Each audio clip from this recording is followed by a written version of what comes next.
Alpha Omega.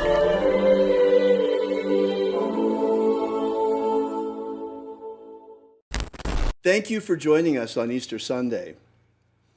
Well, we have quite some things to share with you today, don't we, Leslie?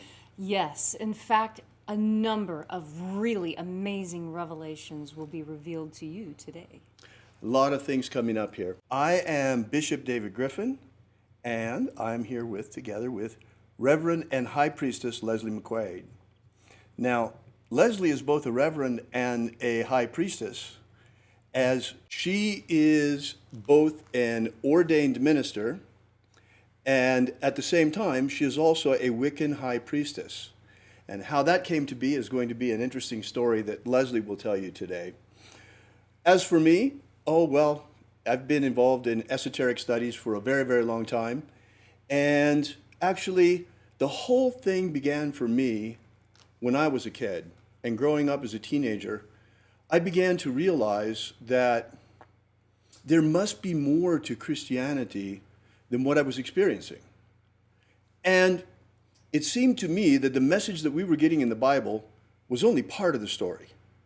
Because we were hearing the message that Jesus was giving to the masses, but very little about what Jesus was teaching his disciples.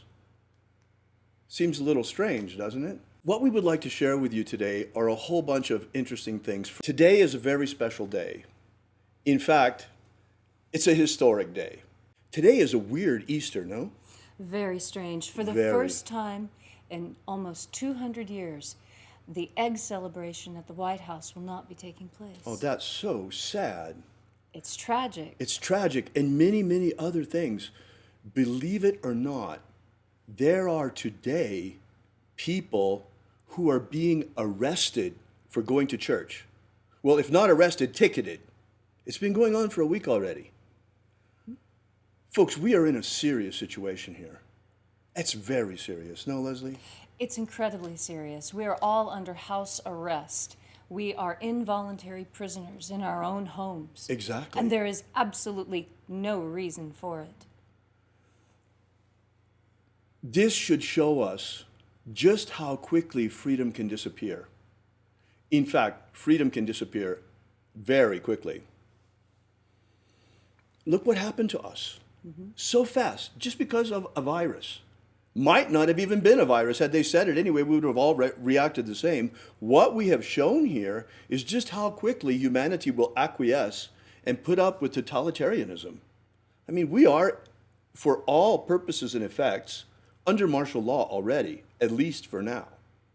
Our ancestors would be absolutely horrified to see us in these conditions. Absolutely. It's really, really horrific what is happening to us. Now, you may ask, so what does all of this have to do with what we're doing here today? Well, we're here gathering today in a religious, spiritual service and webinar where we're going to be transmitting important information on Easter Sunday in the last remaining refuge where we can actually gather together today. I mean, that is not cool. Not at all. Here we are in cyberspace, which we all know is heavily censored already, and now it's taken away from us our ability to physically assemble, to gather together as a group, even to go to church on Easter Sunday. That is astonishing, the lack of freedom that we are now experiencing. About what a travesty it is that we can't gather physically today. That's right. And people are actually getting ticketed for going to church today. And we're talking about just how horrible it is that our freedoms are being trampled on the way they are. They've even announced that in certain areas of the United States, big box stores such as Walmart and Home Depot are going to have police checking people's carts as they exit to make sure they have not purchased any unnecessary items, or perhaps that they have purchased more items than they were allowed under rationing. This is in the UK that we saw that happening, but it could happen here, folks. Look how fast it happened with this virus situation that we find ourselves right now under house arrest, imprisoned in our own homes. That's basically what's going on. Can you believe that? On Easter Sunday, they're giving out tickets. There are towns giving out tickets for people going to church. People who have never even gotten a speeding ticket, 80-year-old little ladies who just go back and forth to the market and to church are getting these massive tickets and being threatened with jail time simply because they choose to go to a parking lot and sit in the isolated environment of their car to listen to the broadcast of their favorite preacher on their own radio. Exactly, because they're sitting in the parking lot of the church. They're not allowed to do that. I mean, they're following social distancing guidelines. Yes. Folks, what this shows more than anything is how precarious our freedoms are. They could be gone tomorrow like that. I think we're going to come out of this okay this time, relatively okay. But there are people, folks, that want to establish a totalitarian world government. Make no mistake. Make no mistake. And they would do anything to get to it. And our freedoms are in the way. This, it seems, was just a test run. People wanted to see what was going to happen, what's going on. How pliable we are, how willing we are to go along with the rules. How much we'll put up with it. How many people think it's fun to play disaster movie? Ooh. Look, here's someone, holistic vegan. A man in Manchester here in the UK was delivering food to his sick mother and was set up on by police. It's out of control. It's completely out of It's control. completely out of control. But folks, you know that this fits Christian prophecy perfectly.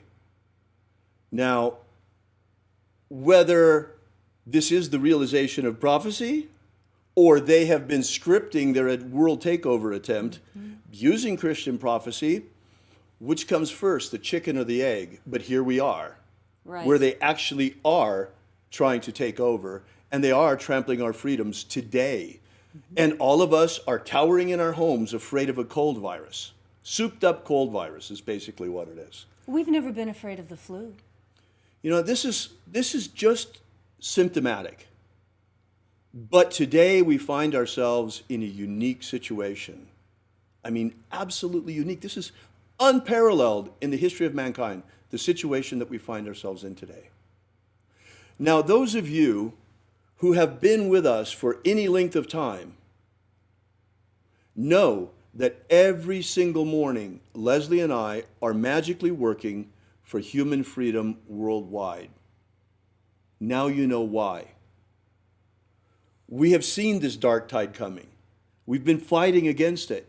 We've been trying to turn the Titanic around and get it away from the iceberg. Encouraging people to help us Right. lend their energy.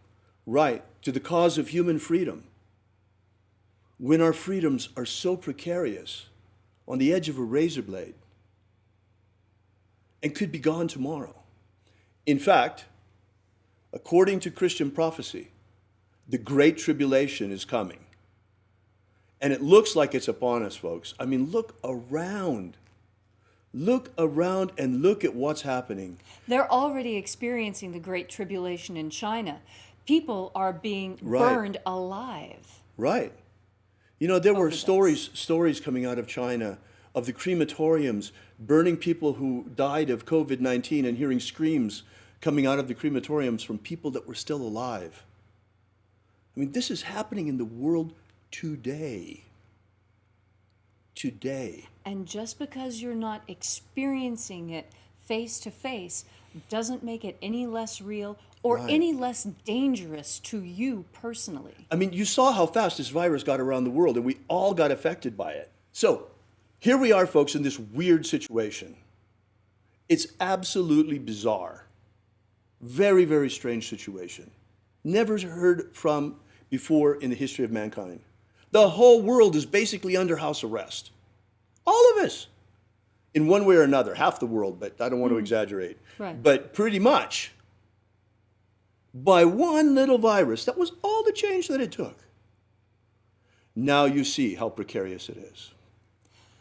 So now, folks, that's the reason why we chose today, Easter Sunday, to explain to you the true meaning of the rapture.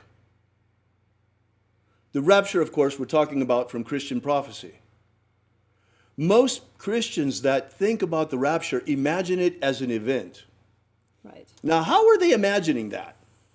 If you think about it. It was described to me as people would rise up all at once, and there would just be a massive Yeah, all of these uplifting. people coming out of their graves and flying up to meet Jesus in the air. Sounds more like a zombie movie or an episode of Resident Evil if you've got all of these decomposed bodies suddenly flying up into the air. I mean, it's kind of an unrealistic image, folks. And it's all based on a couple of verses and an interpretation, one interpretation of those verses. Mm-hmm. Well, certainly, folks, the rapture is here. It's right here and right now. This is our last chance to get off this rock before the coming tribulation. And have no doubt, it is coming. Bill Gates has already invented digital tattoos to see whether or not you have the COVID-19 or whatever virus. They're coming with it, folks. They're going to try forced inoculations on the entire humanity, and they're going to put subcutaneous digital chips in our bodies that you won't be able to buy or sell without. You won't even be able to leave your home without permission. We're being chipped like wildebeest in the field. Right, we're being chipped like animals. In fact, we're being herded like animals. In fact, they're trying to cull the herd of human beings. In fact, they'd rather kill us all and replace us all with robots, or as many of us as possible. Don't kid yourselves, folks. We're in the battle of our lives. We are. We're in the battle of our lives. And don't think just because you're Christian, you're going to get raptured out of here and you're not going to have to fight in this battle. That's not the way the rapture works. And don't think that just because you're pagan, that you're removed from all of this and you're in some other little bubble. You're under house arrest today, too. We're all in the same bubble. All of us are in the same boat. Everybody. That's why it's very important that you understand that this is a prison planet. One way or another, we are imprisoned on this planet. We're imprisoned in this physical body, if nothing else. And it has always been through the history of mankind that there has been an elite controlling everyone else. What kind of freedom is in that?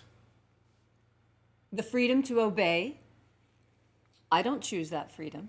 America has been a marvelous experiment in freedom, but even this, folks, and in fact, you know, Leslie and I have been doing this human freedom worldwide rituals every single day, but it's looking more and more like all we've been succeeding in doing is rearranging the deck chairs on the Titanic. Yes. So, of course we have to fight. We have to fight for human freedom worldwide, and we fight for it with all our magic and all our hearts. Yes. But at the same time, it is important to understand what the rapture really means. The rapture, folks, is not an event. It is a practice, a spiritual discipline that was left to us by Jesus of Nazareth in order to escape this prison. In fact, Jesus Christ successfully escaped, and he left the escape plans to us. We can get out of Alcatraz. Yes, we can. Now, well, who are the guards then? What's going on here? Who are we imprisoned by? What's happening here? Folks, if you take a look around, you will understand that this planet is invaded by demons. Entities from another dimension, from a lower dimension, that hate us.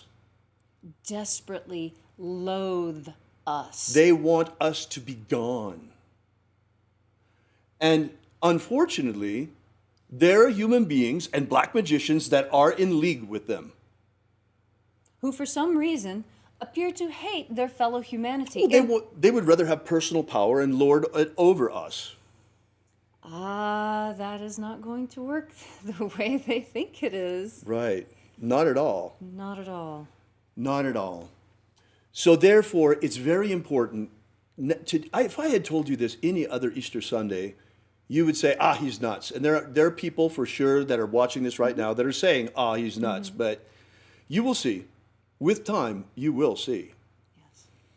What matters is that it was never intended that we human beings should come back incarnation after lifetime after lifetime back to this planet. That was never the idea. This is a garden of souls, folks. The earth is a garden of souls. This is our kindergarten. This is our childhood. This is the first stage of life for us. Every single human being, including you, has a divine spark inside. A spark of divinity that comes from the highest dimensions, inside light. There's a luminous spark inside each and every one of us that has the potential to blossom into a mature soul, a mature energetic body, into which we can project our consciousness at the moment of death, becoming consciously immortal and transcending to the higher planes. All of the great initiatic traditions of history have talked about this, folks. Yes. So what I want to talk about a little bit are a couple of books that many people are very, very familiar with, and most have read at least one of them. Right. The Tibetan Book of the Dead and the Egyptian Book of the Dead. Right. Now, what makes these two texts so interesting? Well, first, Jesus would have probably had access to the Egyptian Book of the Dead. Right. It was in existence at the time of his life. So too, the Tibetan Book of the Dead. And there are those who think that perhaps a journey was made at some point during the missing years of Jesus, and maybe he studied in India, maybe he studied in the East. There's no definitive proof of that we've found thus yet. That being said, there are amazing synchronicities between the Tibetan Book of the Dead, the Egyptian Book of the Dead, and the process of rapture. Folks, early Christianity did not look at all like it looks today. Things have changed over time. In fact, the biggest change was the coming of the Roman Church, especially the coming of the Roman priesthood and Roman Christianity becoming the official religion of the empire. When that happened, it was just a question of years. Magic was forbidden throughout the empire. Imagine that. And in fact, they began to eliminate all trace of Jesus' magic from canon. Completely scrubbed. And people until today have been told that magic is evil. You would not believe it, folks. It is absolutely unreal. One would think that things have changed after 2,000 years. You see, back in Jesus' day, they accused him, the religious leaders of the day, the scribes, they accused him of casting out demons by the power of the prince of demons. In other words, being in league with demons himself. Jesus' answer was, a house divided against itself cannot stand. As we see in the United States today. I know. So, but the point is that nothing has really changed. Religious leaders today still condemn magic. Even the magic of Jesus, some of them, believe it or not. And there is no evil in the magic of Jesus, folks. None whatsoever. It is the most sublime magical system of the magic of light that I have ever experienced in my life. Yes, I agree. You know, I've practiced a lot of different types of magics, and the magic of light is by far the gentlest, the most effervescent, the most uplifting and life-altering magic I have ever personally practiced. And by life-changing, I mean that when you undertake a magical practice, any magical practice, in fact, anytime you decide to do something new, it's going to change you. For example, If you decide to start playing a musical instrument, you will never listen to music the same way again. You have been changed by the process of learning how to play music. Right. So too with magic. Magic changes you in very predictable, very prescribed, very planned ways. Especially the magic of light, because you're changing yourself through the contact with the angels themselves. Yes. And this contagious contact with angelic forces naturally uplifts the human spirit that is contained within our bodies. Jesus taught this as well, folks. He taught it to his disciples. The Romans, I mentioned, tried to eliminate every trace of Jesus' magic, especially the Roman priesthood and the Catholic Church, in the early days of the Catholic Church. They were misguided following the councils of Nicaea, when they established prescribed canon and eliminated certain things. One of the things that got eliminated was Jesus' magic. In fact, they tried to wipe out all trace of it, but they weren't able to. The bishops of Egypt, some of them, were clever enough to bury some of the most sacred texts beneath the sand so the Romans couldn't get at them. And one of these was recovered in 1769 near Thebes in Egypt, near Karnak, in fact, in a document called the Bruce Codex, which contains, in my opinion, two of the most important documents of spiritual treasure of the Western world. The first and second books of Iao. The first book of Iao and the second book of Iao. The first book of Iao contains the magic of the treasuries of light.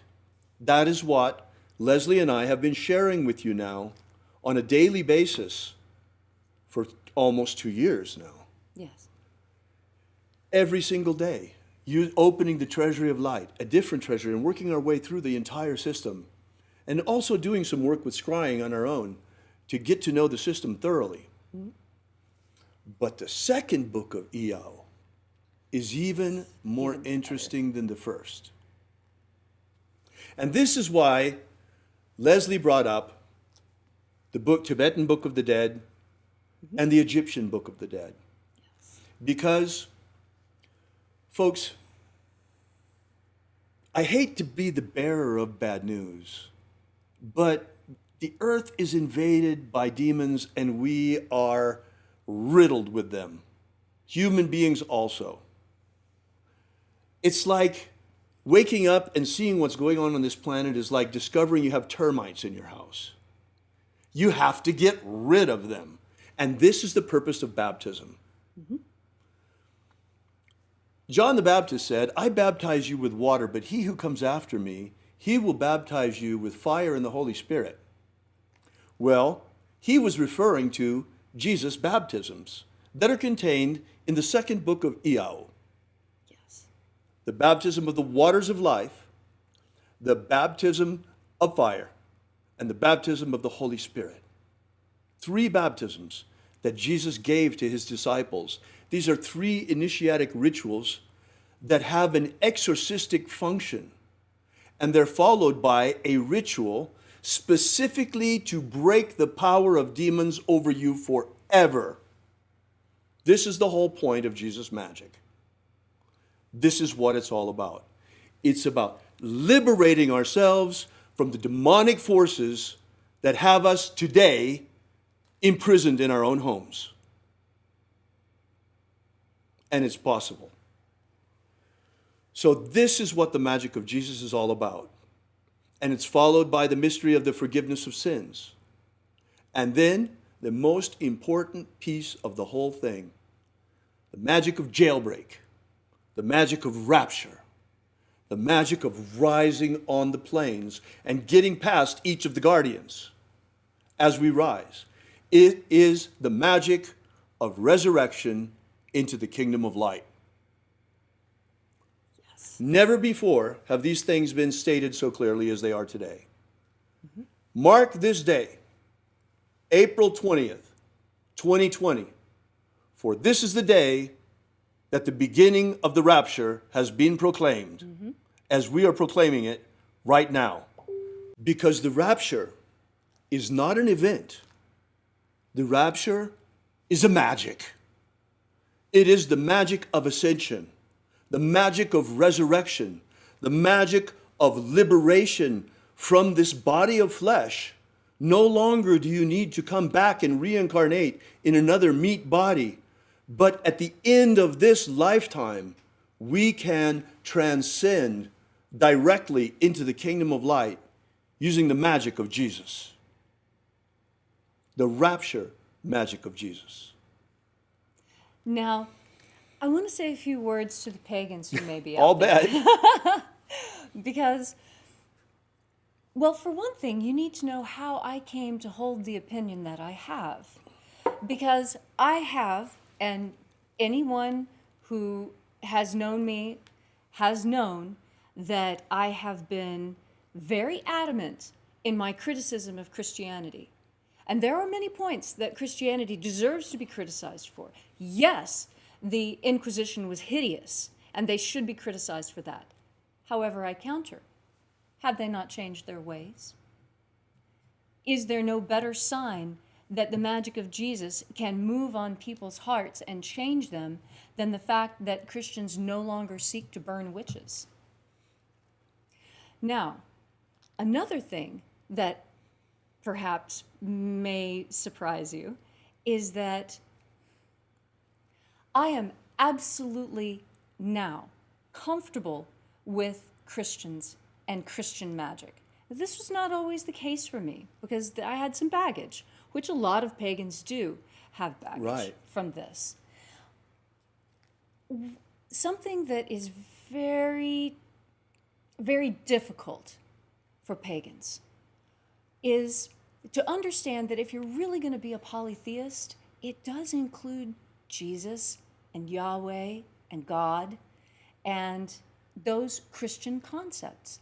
If you're going to be a real polytheist, then that means many gods. That means accepting this on an equal basis. That's not as difficult as it might sound.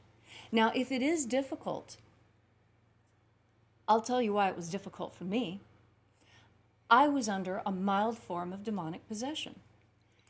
It had to have been the case because every time I heard the name Jesus, I could feel the hackles on my neck going up, like, wah, wah. For a polytheist, that's not a very normal reaction. Not at all. And not so, if you're walking your talk. Right. So I had to step back and take a look at that. Now, why is that? Why is it that I feel such an upwelling of emotion at the mere mention of the name? Well, who else feels such an emotional upwelling and reaction when the name of Jesus is said? Have you ever seen The Exorcist? Right. Jesus was the greatest exorcist who ever lived, folks. He's the greatest magician who ever lived as well. And even the mention of his name has an exorcistic function. Imagine the power of his magic. And this is what I'm encouraging you to do. As a pagan, just very gently with yourself, if you happen to have trouble with Jesus and Bibles and Christian crosses and other things of this nature, I encourage you, just go into any mirror and look into your own eyes and say, why does the name Jesus bother me so much? And then listen and see what you hear. You will be astonished at the that's going to come flooding out of you. And when this happened to me, I was nonplussed by the whole thing. I thought, well, what is this? I've never considered myself to have a demonic possession. This is ridiculous. I'm a perfectly nice person. I get a little wild if I've had a drink or two, but doesn't everyone? And then I realized it didn't necessarily have to be something that I was conscious of. That in a world filled with demons, filled with demonic possession, where even the images of the television are demonic and torturous and painful, this could have come simply from contagion. Just like contact with the angels raises you up, contact with demons drags you down. Right. And I realized that just living in this world was enough to get the stink of demonic energy on me such that it needed to be cleaned off. And this is the purpose of baptism. But don't kid yourself. Christian magic is not, or Jesus magic is not the only form of exorcism, by no means. No, the Tibetans have an incredibly effective form. Very wealthy. They've got the big purba that they use, and drums and horns. But all of the great initiatic traditions are concerned about banishing these demons. Also, shamanic traditions, dark shamanism that a lot of people don't want to talk about, where you use somewhat malevolent forces. That's war magic. Dark magic is, there's a war magic that can be used. But even shamans use depossession to pull out the negative entities. And how many ancient cultures believe that all illness, all human suffering, all sickness, all pain come from demonic infestation? In fact, that can be argued even today. Yes. In fact, we could say that we are right now, all of us, imprisoned in our home by demons. At least those who are possessed by demons. If it's viral demons or whatever you want to call them. Sure. Yes. You know? How many angels can fit on the head of a pin? How many demons can fit inside of a virus? It's an equivalent question. Right. So the question is, how do we get rid of them? And let's get rid of them. And that's what we're doing. We've been saying, cast out the demons every single morning. And there's more that can be done, and more and more and more. In fact, we're doing what we can already. Look, now you understand why it was so important that we put out the free ebook that we did. Was Jesus secretly a magician? The 3 lost baptisms of Christ. By the way, you can get that at our website. Let me put that up there for you. AlphaOmega.church. If you go there to AlphaOmega.church, you can download this ebook for free, and it's amazing. It will give you some history of Jesus as a magician, and the most important thing is that you can download in that ebook. We have published all 3 of the secret baptisms of Jesus that he used to baptize his disciples. The baptism of the waters of life, of fire, and the Holy Spirit. They're all there, folks. I suggest that you use them. You can self-baptize with them. All the instructions are there. They're all there. It's all there. You have to adapt things a little bit, but it doesn't matter. What matters is that you do it with the intention of purifying yourself, of cleansing yourself, of eliminating these entities from you. It will work. Remember, symbols are what they represent. Right. So as you are doing these baptisms on yourself, remember the symbols. That is what's going to help the most as you cleanse yourself of these negative entities. Right. It's important that you know to do this yourself and you practice it and you see for yourself so that to empower you as you. But still, it is important that the baptisms actually be conferred, and all will come in its due time. We had planned to begin the baptisms this year on the 24th of June. On St. John's Day. But as you can see, the demons had other ideas. Now, instead, we're all imprisoned in our homes. But I promise you this, the day will come when we are free to communicate baptism on the 24th of June, on St. John's Day. And we will begin to communicate the baptisms to those who would like to have them. As John baptized in the desert, so do we. There's a reason for that.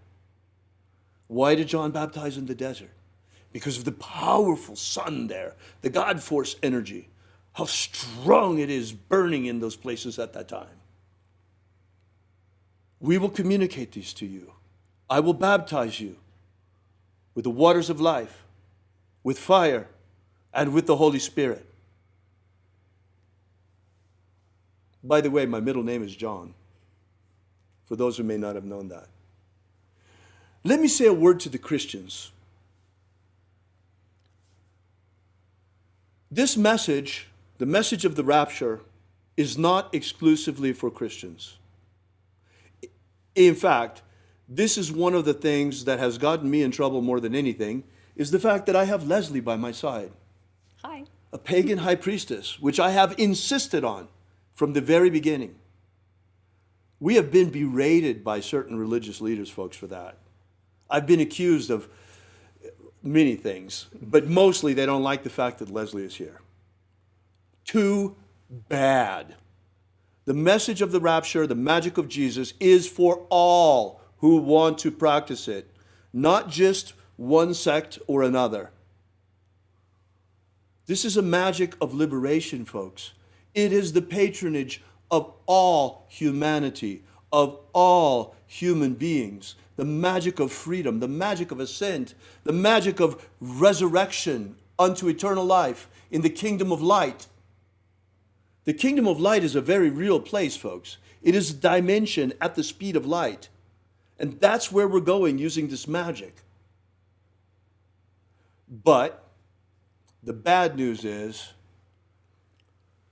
this is our last chance, folks. Like I said, we've been trying to turn the ship around, avoid the iceberg, turn the Titanic around. So far, we've only been able to rearrange the deck chairs. That's why today that we're all imprisoned in our homes, we are bringing out the magic of rapture and the message of the liberation that comes with the magic of Jesus. Now, it's very true that this message is not just for Christians, because in fact, in Jesus' day, there weren't any Christians yet. There were only those who followed him. And those who followed him came from every stripe and description. Right. Mary Magdalene came from the city of Magdalene, which was a port city, very much like Alexandria, and had every religious and magical stripe that you could think of there. And yet, with all those different choices in front of her, she chose the magic of light. And I believe I know why. You see, when we're talking about the rapture, that's a thing that we get to experience. Easter talks a lot also about the resurrection.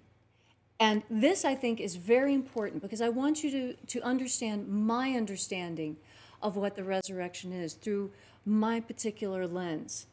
I've studied a lot of different cultures and a lot of different magical systems in my past. And the resurrection fascinates me. And one day in meditation, I received an answer to my question. What is so important about the resurrection? I mean, it just seems like a strange story to me. For pagans, the most important idea, the thing that you really need to understand, is that it wasn't the cross, it wasn't the torture, it wasn't the moving of the rock after 3 days. It was the fact that he could leave his body at will and return, even when the body was, for all intents and purposes, physically dead. No discernible heartbeat, no discernible breath, no blinking, stick a needle in his eye, he doesn't flinch.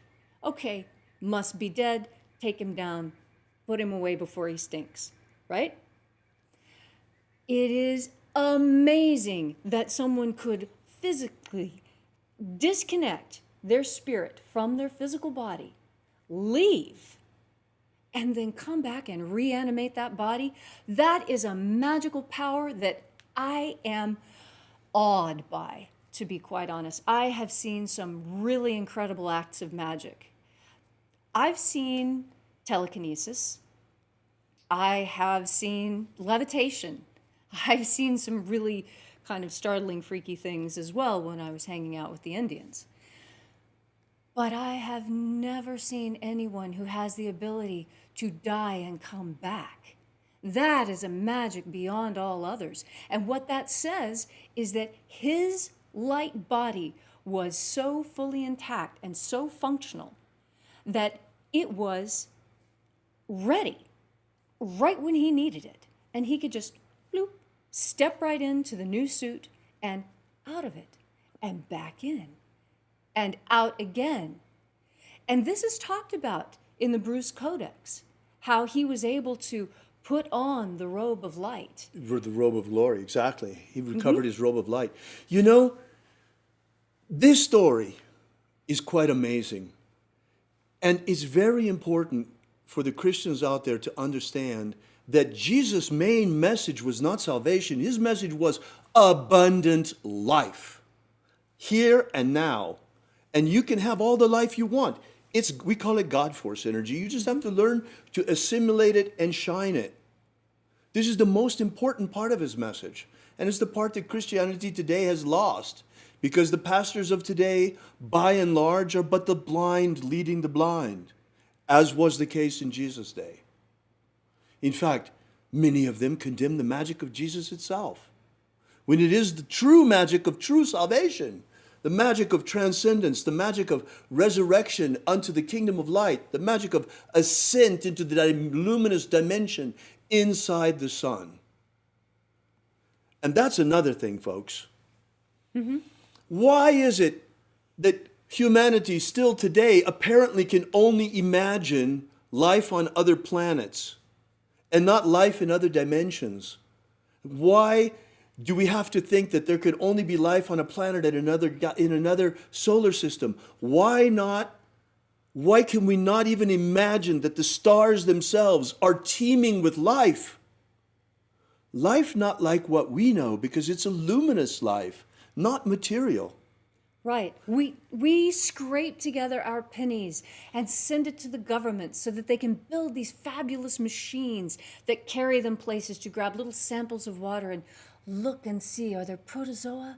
Is there life?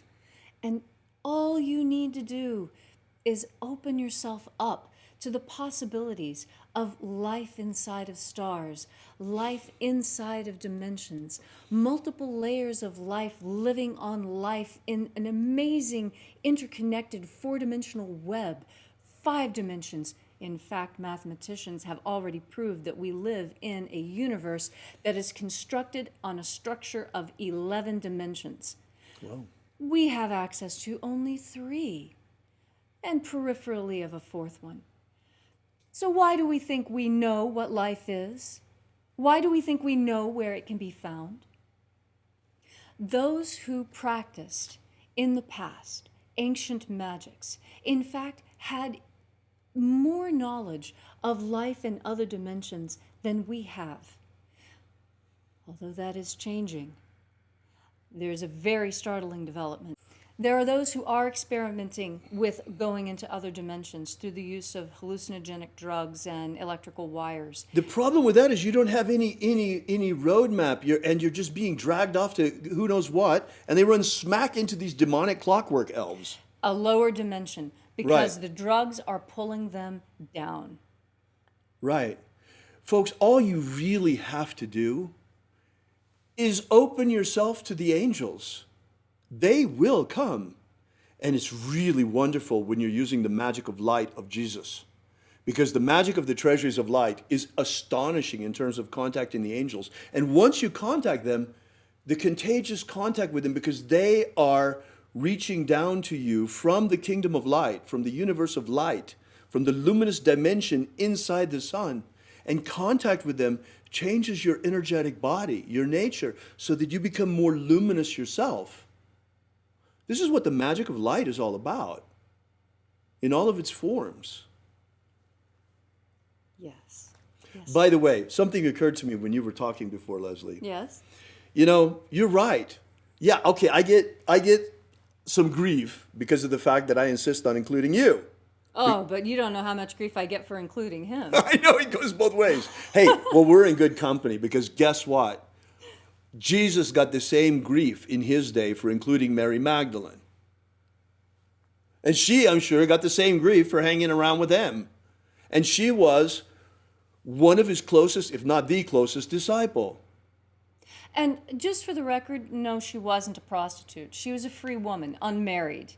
Right. And because she was a free woman, unmarried, in a time when most women her age already were married, that is why in the 1300s, preachers started describing her as a harlot, because in the 1300s, remember, now we're getting back into the Inquisition, now we have to Right. stamp down free women. Right. This is when she adopted that, when that moniker was given to her as part of the Inquisition. It was not even part of the ancient Council of Nicaea. Well, you'll be happy to know that in the first and second book of Iao, when Jesus is talking to his disciples, in fact, some of the most important interactions are with Mary Magdalene, who was one of the disciples. In fact, he called her his best disciple because she was able to grasp his message better than anyone else he taught. Right, right. So, you know, the fact that the magic of Jesus is back, folks, is a big deal. It's a huge deal. In fact, it is the second coming of Jesus' magic. Yes. And we're so lucky that it's back. But it's going to be challenging. It challenges a lot, especially people who are very sectarian in their views, that think it should only be for our group and not for that group over there. Well, I'll tell you this, though. We're putting it out there for everyone. All who would practice. All who would practice. All who would practice. But the prophecy says there will only be 144,000. What does that mean? What this means is that, okay, we are right now in the end of days. We're about to enter into the period of the tribulation. I think it's going to be postponed during our lifetimes. It will probably be the next generation. Because first, the rapture has to have its time. The time for this mission has to first exist so that we have the opportunity to practice. We have the opportunity to leave at the end of this incarnation. But this is the last chance. At the end of this incarnation, for those of you who decide, instead of to transcend and become the luminous being you are destined to become, if you decide to keep coming back, things are going to get worse, folks.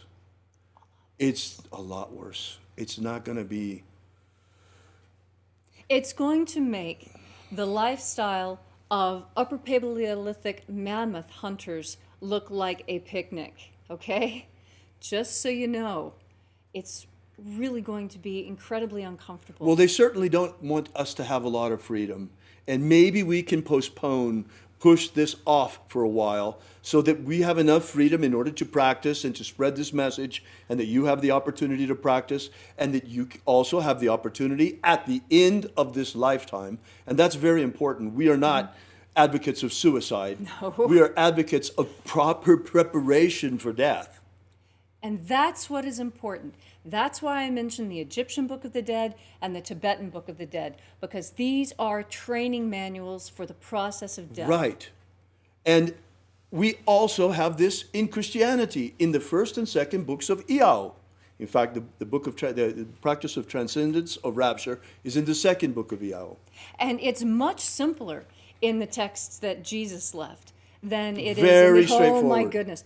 The Egyptian Book of the Dead, oh my goodness. And the Tibetan Book of the Dead is even more complicated when it comes to figuring out what you have to remember, what you have to do. The Egyptians were pretty clear. You know, when you get to the other side, don't walk on the ceiling, don't eat feces, don't drink urine, you know, don't walk through people. You know, there's certain rules of protocol Right. listed in the Egyptian Book of the Dead of how you're supposed to act as you're making the transition from the meat suit to the light suit. And it's very important when making that transition, according to the Egyptian Book of the Dead and the Tibetan Book of the Dead and to the Book of Iao, it's very important to remember that in this transitional state, you are being judged. You are being judged. You are being checked. Let's see. It's just like in the military. Are you the right height? The demonic forces that have us trapped on this planet don't want to let us go. Right. They have humanity right where they want us, enslaved. Varying degrees, but think about it. Okay, so we've gone from being direct slaves to being sharecroppers, in a certain sense. Right. Many of us have gone from being direct slaves to being indentured servants, but these are all forms of slavery. any form of debt that you currently have is a type of slavery because you are indebted. Right. Indebtedness means that you do not fully own yourself. I know this is difficult to understand, and I really wish that somebody had explained it to me sooner. I want to make this point Yeah. that we've been making this whole time in a different way, and I Okay. need your help to do it. If you wait for me just one moment. Of here, okay? course.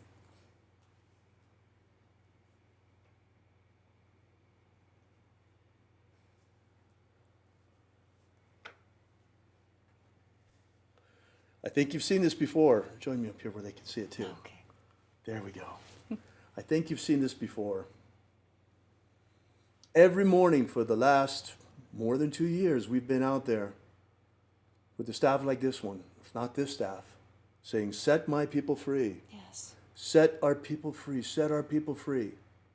Well, today, for the first time, the meaning of this becomes clear. This is very much like the staff of Moses. And in fact, this period of the rapture is very much like the Exodus. It is time, folks. At the end of this lifetime, it is time for us to leave this planet forever.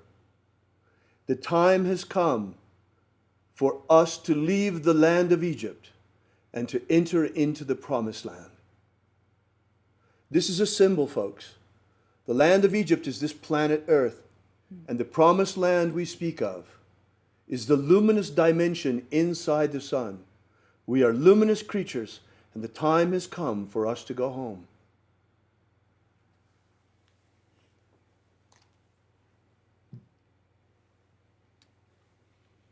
So we urge you, begin with the practice of the magic of Jesus.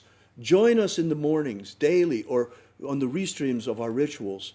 Vibrate the names of the angels with us. They will help you. They will guide you. They will help you to assimilate more God force day by day, day by day. Practice the baptisms. Yes. Practice the baptisms. Baptize yourself. Purify yourself with the intention of raising your consciousness and purging yourself of negativity and demonic entities and influence. And really do try it. Go to the mirror. Ask yourself if you have trouble saying the name of Jesus with a smile on your face. Find out why. You may discover that, like me, you have a contagious demonic infestation that needs to be removed in order for you to become more luminous. Right, exactly. And that's the point. I haven't done this because I want to be a Christian. Now, if you really have a huge problem with Jesus, use another kind of magic. I mean, use another kind of magic if you have to, shamanic magic or whatever it is. Yes. But depossess yourself. Yes. This is very important. It's not that difficult to do. In some cases it might be. You might need some help from someone. There's plenty of people out there who are willing to help with this. Right, You can lay hands on yourself. right.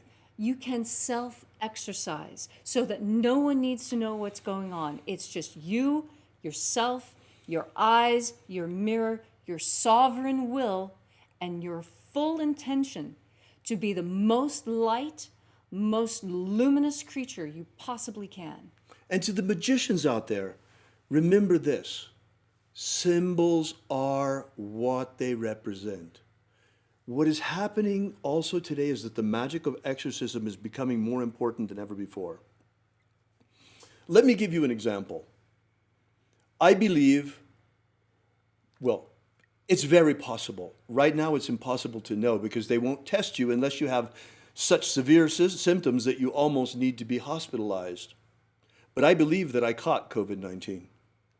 Leslie was here, she saw it. Mm-hmm. But the thing is that even when I catch a flu, it's always so mild that, it's because I have such a strong solar body. And when I caught this, immediately, I took it much more seriously than anything else. Mm-hmm. Leslie remembers, I stopped everything else I was doing for 2 days. Increased my supplements up to 100 milligrams of zinc every day, 4 times a day, 1,500 milligrams of time-released vitamin C, increased my dosage of vitamin D3, vitamin A, all of the things that I could think of to strengthen my immune system that I had here on hand. And at the same time, I used magic of my own concoction, combined with a very ancient magical tradition, which, and simple scientific fact, that the Indians used, the Native Americans, with their sweat lodge. So what I did is from the very moment that I could feel something coming, you can tell, a little bit feverish, a little bit extra mucus, little tingle in the nose. I upped the supplements, and I began to dedicate my time to taking one sweat bath after another, to sweat out as much as the virus as I possibly could, and ritualizing that bath, sweating out demons, banishing all demonic influences from me through my sweat as I was sweating out virus. And guess what? Within 24 hours, I was healed. And within 48 hours, there was no trace of it left. I continued the baths for an extra day. I believe that I have vanquished the demons of this virus from myself with only 2 days' effort. This I explained to you as a way of showing you how you can use spell work also to achieve the same exorcistic function, because I know since there are a lot of pagans joining us, there are some certainly out there who have a problem with Jesus still. So you might feel comfortable using spells like this in the meantime until you come around and see that there's no evil in the magic of Jesus even for pagans. Truly, symbols are what they represent. And when you look at these symbols, what you're looking at is what you think they mean, not what the people wearing them think they mean. You know, and this is why the magic of Jesus can be practiced by all. It is a set of spiritual practices, not a creed. All that you have to really believe is that it is possible at the end of this lifetime to ascend into the kingdom of light. And that you have to aspire to fulfill your destiny as a human being to become one of these luminous creatures that we are destined to become. Yoga is a practice and can be separated from the Hindu milieu in which it occurred, so that you just get the physical benefits. But most people don't realize that the yoga process itself pumps God force into you by the combination of breath and movement. That is the practice to bring more God force into yourself from that culture and time. We as Westerners now finally have our own system where we can build our energetic bodies, and it is through the magic of light. We don't need to twist ourselves into pretzels or recite 1,000 mantras or pierce our tongues in order to receive this energy, this insight, this knowledge. The magic of Jesus is the most powerful magic system that I have ever experienced, bar none. And I have experienced a lot. And so have you, Leslie. Yes. So, well, folks, that's really what we wanted to tell you today. This has really been a pleasure to be with you here on Easter Sunday. And the magic of light is the magic of life itself. And that's why pagans should be on board 110%. The pagans that I know are tree-hugging dirt worshipers. We love the earth so much. Look, and the Christians that I know are great people too. Look, folks, don't let your pastor tell you that magic is evil, especially the magic of Jesus, because you will simply be rejecting your spiritual inheritance. And pagans, oh my goodness! Do you know how thrilled I was when I found out that there was a Christian tradition that came down to me from my ancestors that contained magic? I was, upon the departure of my grandmother, I received 2 very important books, 2 books that have absolutely changed my life. One was Bernard McQuade's Preacher's Handbook. Oh, wow. My great-grandfather on my father's side was an Episcopalian minister. He lived in Monroe County, right near the border of Monroe County and Greenbrier County, on a creek, in a white 2-story house with 6 bedrooms, all of them full of kids and hound dogs. And the other book that was left was the one from my grandmother. She had converted to Catholicism, and I had what had been given to her by her priest, a very old copy of the Order of the Mass. Wow. I have the consecration of bishops, how to perform a Catholic exorcism, the way the Catholic Mass is structured. It's in Latin, it's in English, side by side. And as I started going through it, and going through the other one, I realized, oh my goodness, these are books of shadows. These are spell books. And I went through and I started working some of the spells.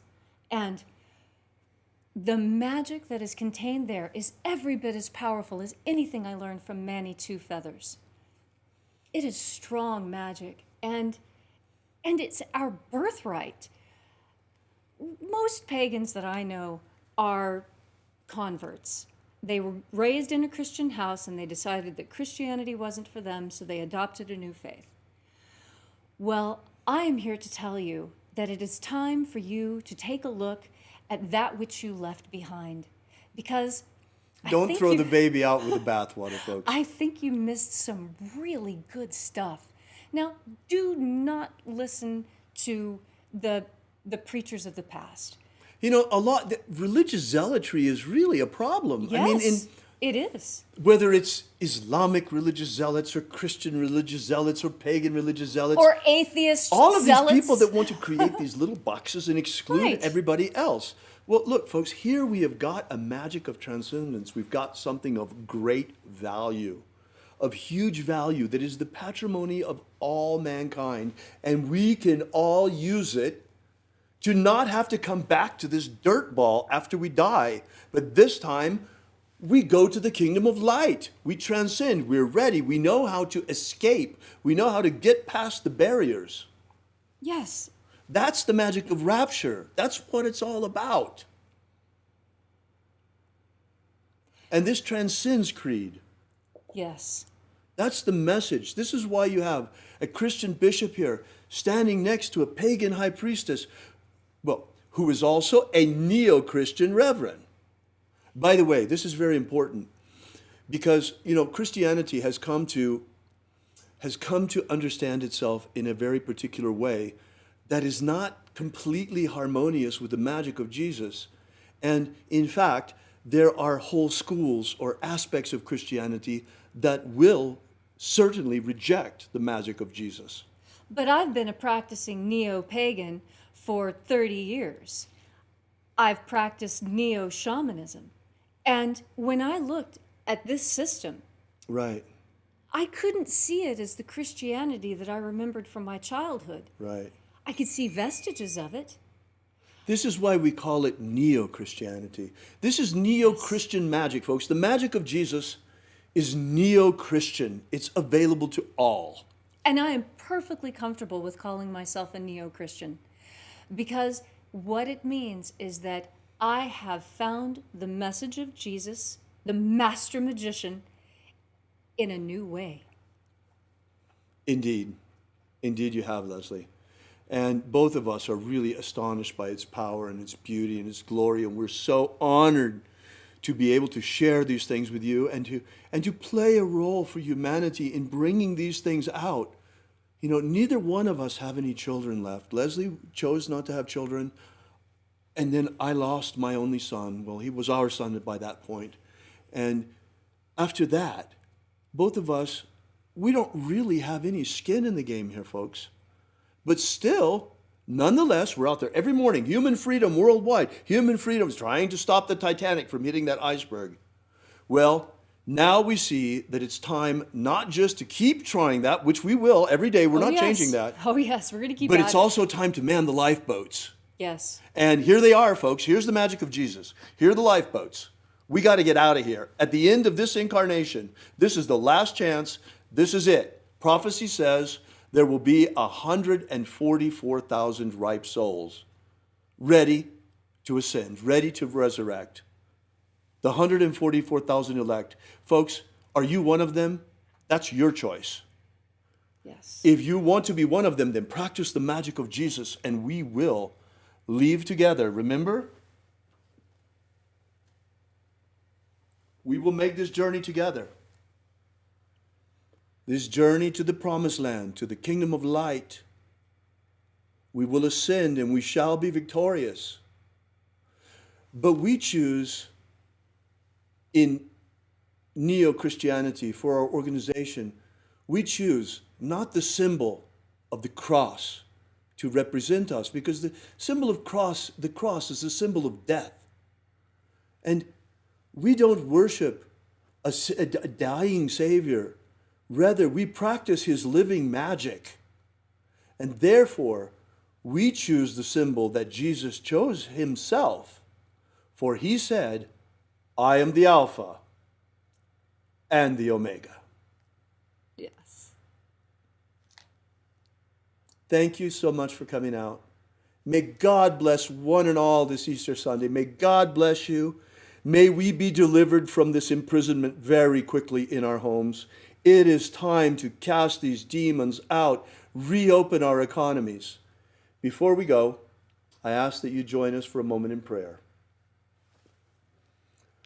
Oh Lord, help us on this path.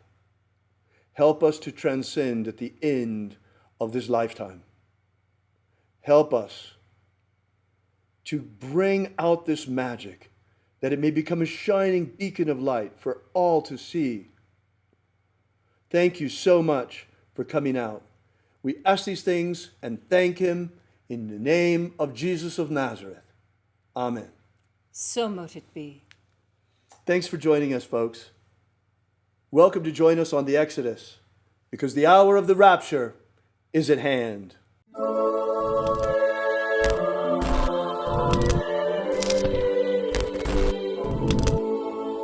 Alpha. Omega. Yesterday we released this brand new ebook, Was Jesus a Magician?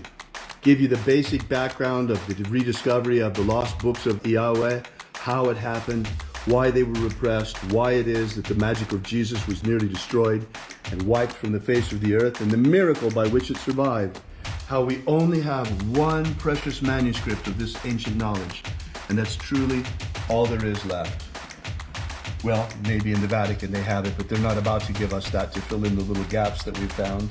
So be sure to make sure you download this. You don't want to miss this. You can get it for free for now at thesecretsofjesus.com. Thesecretsofjesus.com. Are you familiar with the Rosicrucian with what's his name? He's popular in the States. He's the president or the Emperor. Imperator. The president. Emperor. Imperator. From the Golden Dawn. What's his name? Oh. David Griffin holds this position as Emperor. Imperator.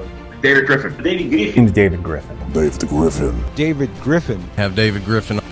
I saw an email yesterday that he sent out about, there's a magical war going on. The Mage War. Demons of the infernal realm. All of them. There is really a magical war going on. The Mage War. There is a guy called David Griffin who is heading all these magicians. David Griffin is S.L. McGregor Mather's present successor. David Griffin. David Griffin. David Griffin. David Griffin. I'm Golden Dawn Imperator David Griffin. David Griffin. David Griffin. David Griffin. David Griffin. Now David Griffin. There's a magical war going on. So there is really a magical war going on. Alpha. Omega.